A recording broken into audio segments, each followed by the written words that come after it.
Hey everyone, it's Dr. Namani and Dr. Louie back again today with another episode of the Athlete Spine, and we're really excited to have two awesome guests on today.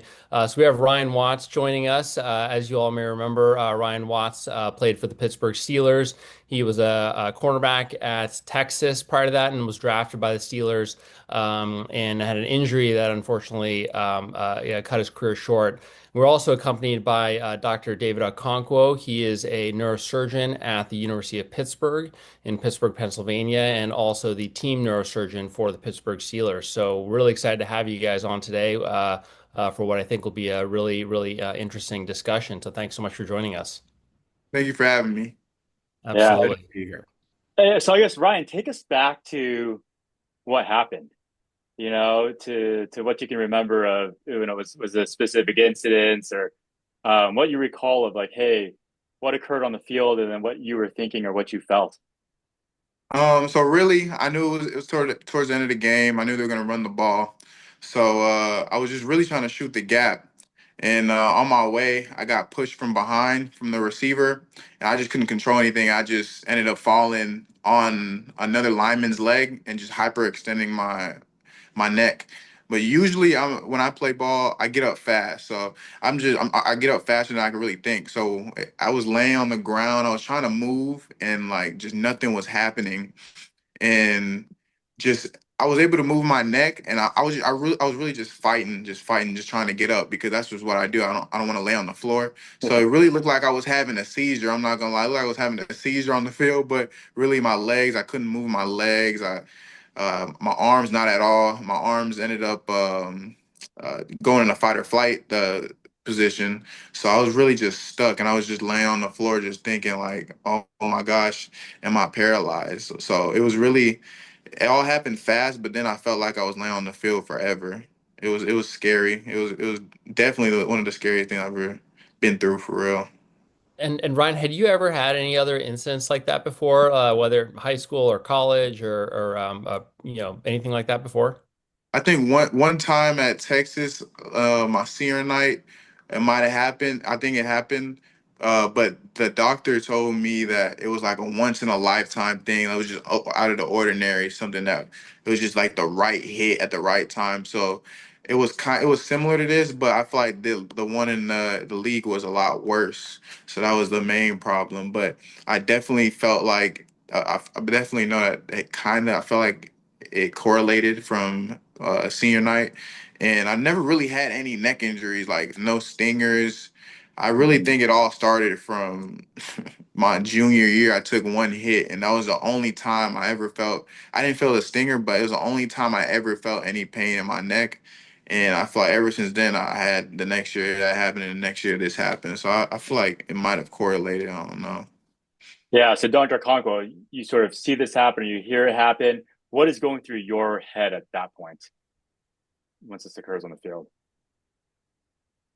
Well, it's like any situation where there may be a major injury, you immediately just shift into it's all business focused on the comprehensive assessment of what's happening in front of you and having clarity about what the player needs in that exact moment so that we are ensuring that the player gets the best possible care. But if I could share something about that night with Ryan, so this was a combination of a concussion. So you talked about one of the responses, but principally this was a spinal cord neuropraxia, and we were able to ascertain very quickly that Ryan was having recovery of function. Okay, and then because I am a neurosurgeon there on the sideline, and the Steelers are unique in the NFL that the Steelers have their neurosurgeon travel with the team. So this was in Detroit. We're in Detroit. This happens on the road, and I'm there. And this is what I do for a living. And I was able to figure out very quickly that he didn't have an unstable neck injury and that he was recovering quite rapidly with restoration of function. And I think that one of the most important things that we can do when we are bringing our highest level of professional efficacy to this situation is also to manage the dignity of the player in that situation. Mhm. And to be boarded and loaded into an ambulance and driven off a field, that has a number of implications. And fortunately, the vast majority of time that that occurs, it's unnecessary. So I think Mhm. that one of the most important things that we were able to do in that moment collectively was make the correct diagnosis that this was a spinal cord neuropraxia. It was not associated with a fracture or dislocation, and that we could allow Ryan to have the dignity of walking off the field under his own power. Yeah. Yeah, and then that's really great that you're able to make that quick diagnosis. Ryan, you and the Steelers are both, I guess, all lucky to have Dr. Okonkwo on the sidelines, I guess, during situations like that. And Dr. Okonkwo, just so we're all clear and our listeners are clear. So, what sort of clinical factors went into your decision making there to, kind of make that assessment without an X-ray or any other sort of thing as to what the nature of this injury was, that he didn't have a fracture or dislocation? Because like you said, there's a lot of things that are going through your head there to determine whether or not he needs, to be taken to the emergency room right away, whether he needs to be boarded, and all of those things. So what are the things that you did to make that decision? Well, it's as Ryan said, he hadn't had neck injuries, so he wasn't complaining of pain. Okay. He didn't have any point tenderness on exam. He didn't have any step offs that were palpable. And as we allowed the seconds to turn into a few minutes, he had normal strength to confrontational testing in all extremities. He still had some numbness and tingling in his upper extremities, in particular, in one arm more so than the other. But it was clear that in the absence of pain, in the absence of a step off, with the recovery of function happening as it was, that we were not dealing with an unstable spine injury. Yeah, those are all really important exam maneuvers to consider at the time. So Ryan, what feels like an eternity at this point to you, you're walking off the field. Yeah. What happens next, and what did the next sort of that night and the next few days look like in your life? Shoot, I was walking off the field. I knew that this was serious. I got Mhm. to the tunnel. I started crying. Right when I got to the tunnel, I got on my knees and I just started crying. Like, I was disappointed. I was scared. I was a lot of different emotions, but I kind of really knew what was going on. Like like how Doc said, I knew that I really already knew my diagnosis after the first time. So just learning more about it, I already had that sense. So really, my right arm was affecting me for about 2 weeks. I couldn't even pick up a water bottle. Like Wow. it was too heavy. My arms were burning. I couldn't sleep. My arm was burning a lot. And then we took our scans. We were doing the X-ray. I told him it's good. Like I was telling him like my X-ray is gonna be good. So that's when he kind of knew that I've been through this before, because I was like it's gonna be good, and it ended up being good. So then we had the MRI, and then that's when he told me about the cervical stenosis, and I was pretty confident. I was like, because the first time it happened, they said it was a once in a lifetime thing. I was like, okay, I want to get that surgery. I told him I was like, Doc, I'm gonna just get the surgery and just clear it, because I didn't know anything about it. So I asked him, let me just go ahead and get the surgery, and we were confident that I was gonna be okay and I'll be able to come back. But just as time went on and we learned more about my past and just more scans, it just things just went different in how I could be able to come back on the field. Yeah, Dr. Okonkwo, what were your thoughts? Obviously, you got all the imaging studies at that point, and you had a more clear understanding of what caused the neuropraxic, event for Ryan. What were your interpretations of his scans, and how did that affect, kind of the next steps moving forward? We had clarity in Detroit from the X-ray that there wasn't a change in alignment of the spine, as Ryan said, and as he told me the X-ray was going to be. So then we were able to travel back to Pittsburgh with the team. When we got back to Pittsburgh, and this was the second to last play of the game, the second to last play of the last preseason game. And Ryan was one play away from realizing and actualizing his dream of playing in the National Football League, which was always one of the hardest parts of this path and this journey for him. It was the second to last play of the last preseason game of his rookie year. We get back to Pittsburgh and CT scans and MRIs. And as Ryan said, that's when the picture started to get a little murkier because this was a combination of congenital spinal stenosis and also a disc bulge at C3-4, where that was the principal site of spinal cord compression. So we had an opportunity at that point to leverage time to see what was going to happen with the natural history of his sensory manifestations, et cetera.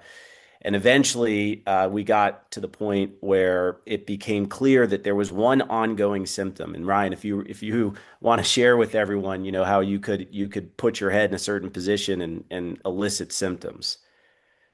Oh yeah, so I thought everything would go away over time. My arm started getting better. I still have some lingering sensations in my arm, but it's gotten a lot better. But what I noticed the biggest was I put my head in till my hyperextend my head, and I could feel a shock through my arm and my leg. So I'm working out and shoot, I'm just doing regular runs and I'm just feeling a shock through my arm and my leg. And I thought over time it would go away, but it really just stayed consistent. And it was about the third month, and I just brought it to doctor's attention like I got to do something about this, because especially when I was on a plane going to back home to visit my family, and it hit me really bad. Like I don't know what it was about being in the air or in the position I was in, but I felt a good shock through my arm and my leg, and that's why I knew like something alarming was going on. Yeah, I mean, that can be really, really scary. And we'll show an animation here as to why this happens when you sort of what we call extend your neck, Mm, that some of the neurologic elements in your neck can get squeezed and where the stenosis can get worse in that position, which yeah. causes that electric shock going down your arm. And sometimes people feel electric shock down their bodies and even their legs. But Mm, I mean, I can imagine that is not a fun sensation to go through when you're hoping that you're recovering and you're getting stronger. And like, exactly. why is this happening? So, I mean, it's Exactly. a sign that your spinal cord is still unhappy and, their nerves are still injured. So our Yeah. body sort of gets our attention in very odd ways at times. That was the precipitating manifestation of this that led to his surgery. That the surgery wasn't going to address the multi-level congenital spinal stenosis that was ultimately something we couldn't overcome to create safety for the game of football for Ryan, and he's not alone in that regard. Um, but he's too young and too healthy and too fantastic of a human being just to spend the next 6 decades of his life being able to make his arm and leg go numb by putting his head in a Yeah. specific position. So we came to the rational conclusion that surgical intervention was the correct thing for him as a person. We put aside the football, and always, for me, every time I'm caring for an athlete, the decision has to be first and foremost, what's the correct answer for this human being first, and then we can factor in other things like professional football or some other sport later, but it's got to be about the person first. And in that situation, you got to get rid of the lermits that was existing in his life. Yeah. Yeah. And I think what's also interesting about the situation is that he had what sounds like a single level that was causing the acute symptomatology at C3-4, but in the setting of kind of multi-level spinal cord compression. And while a lot of people are walking around with a narrow canal with not a lot of space for their spinal cord, not everyone is taking hits in the National Football League, and there's that safety factor that you alluded to, and while anyone might have an operation for stenosis causing symptoms, it's the fact that the operation required to treat all of the stenosis would not necessarily be something that's compatible with playing professional football. Correct. like the options that I would have. So I had the surgery, and really coming out the room, I was good with I wasn't able to put my head in certain positions anymore and have that sensation. So that was a plus, and that was the goal of the surgery, to take that away. So it worked out pretty well. Yeah, and how far out are you now, and how are you doing? I had it. I had the surgery February 23rd, so I'm about probably like, I don't know, however long it is from now. Since then. So I'm feeling a lot better now, though. I feel like I can play football. Like I feel like I can go play football or do anything, but I know I can't. So that's the thing. But I feel a lot better. I don't have any of those lingering issues. Only thing I ever live with now is just sensation, like a burning sensation in my right arm, but I think that's just collectiveness of football over time. So I'd say I'm doing a lot better than I was before. So I'm about probably like, I don't know, however long it is from now. Look, this is a very good-looking human being who is a great guy. And what I think is fantastic about Ryan is he's got a smile on his face. Yeah. And it's what struck me so much when I saw Ryan for his 6-month follow-up visit. Found a new passion and had a smile on his face the whole time we were talking, and his graciousness and his smile's infectious, and this is a fantastic young man that we're spending time with this evening. I appreciate you, Doc. That's really fantastic. So Ryan, what's in store for you next? Are you still figuring things out? Originally I wanted to do coaching, but I just felt like how everything happened. I didn't want to get back into that setting yet. So I definitely found a new passion with medical sales. I started learning about that a lot, and I just started like an onboarding process with Smith and Nephew. So just getting into the game with that, trying to learn as much as I can. Yeah, That's it's just awesome. it's you put the same effort, the time, energy, and it's still a game. It's just a different game than you played before, right? Exactly. And so, I want to give you sort of the podium here. You've been through a lot over these last, essentially almost the past year. Hmm. Um, and it is not an easy thing to go through, from the injury, having to face your career and your future sort of head on, having to make these major decisions at a young age. And I mean, you've done incredible with it. For the people who are going through the same thing you have at some point, what do you want to tell them? You got to think about your future, man. You got to think about being able to play with your kids, being able to live a good life 30, 40 years from now, because football is a short road. Not being able to throw yourself and sacrifice your body to an extent where you have information that it can be a lot worse for yourself. Just be able to make the smart decision and think about the future.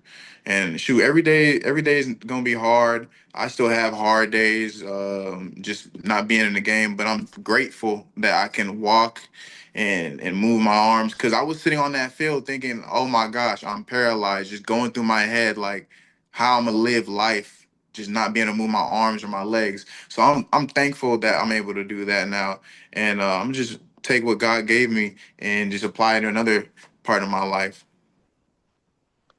That's a really, really wonderful perspective, and I can see why Dr. Okonkwo, even before we got on, had all these great things to say about you.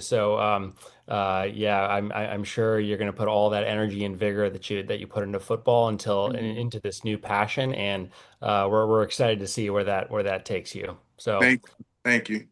Yeah. Well, Ryan and Dr. Okonkwo, again, thanks so much for joining us tonight. Hopefully, this has been an informative discussion for everyone. And please feel free to submit comments or questions as you have them. So, to everyone, be sure to like and subscribe and follow us on Instagram and YouTube. Until the next time, we'll see you again. All right, take care. Thanks, guys. Thank you, guys. Mhm.